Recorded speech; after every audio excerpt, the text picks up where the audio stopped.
दोस्तों यहाँ पर आप एक वीडियो क्लिप देख सकते हैं। वीडियो क्लिप आप देख सकते हैं, यहाँ पर आवाज़ भी आपको सुनाएंगे, लेकिन उससे पहले आप लोगों को सावधानी बरतनी चाहिए अगर आप कुवैत में रहते हैं तो, क्योंकि इन दिनों लगातार लोगों के साथ फ्रॉड किया जा रहा है, लोगों के साथ धोखाधड़ी हो रही है। और कुछ पाकिस्तानी, ये एक बंदा जो है वो पाकिस्तानी जो कि पुलिस वाला बनकर फ़ोन करता है एक प्रवासी के पास और उसको शक होता है, जिसके बाद उसको वो जो है पुलिस वाले का कार्ड दिखाने के लिए बोलता है और जिसके बाद वो थोड़ा सा बौखलिया जाता है और जिससे ही उसको शक हो जाता है कि ये फेक पुलिस वाला है। आप पूरी वीडियो देखें और इस वीडियो को ज़्यादा से ज़्यादा दूसरों तक भी शेयर करें ताकि ज़्यादा से ज़्यादा लोगों तक इस तरह की खबर, इस तरह की वीडियो पहुँच सके और लोग अवेयर हो सकें, सावधान हो सकें। तो वीडियो को देखें दोस्तों।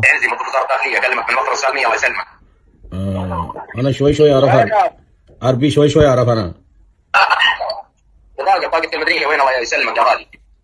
انت مخفر سالمين؟ وين يا ابوي اجراءات امنية طال عمرك، لازم مننا نستكمل الاجراءات القانونية ما بعد، ممكن تراويني بطاقتك؟ اسمع الو عندك وين بطاقة مال انت بوليس عسكري، بطاقة وين؟ يا حبيب قلبي هذا دولة الكويت فيها قانون وفيها نظام، لابد انكم تتعاملوا معي وتوريني بطاقاتكم. اوكي انا وري انت، بس انت وريني بطاقة، انت بوليس بطاقة. شنو؟ بطاقة بوليس مال انت وري انا اعطيك له تفصيل. هتعطيني شنو؟ اعطيك تفصيل. شنو يبي انت تفصيل انا؟ لا ما يبي تفصيل، يبغى بطاقة المدنية. شنو يبغى بالتفصيل؟ اوكي بطاقة مدنية اعطيك، بس شوف انا اول انت عسكري وشنو؟ شوف لا بطاقة شوف هذا شنو؟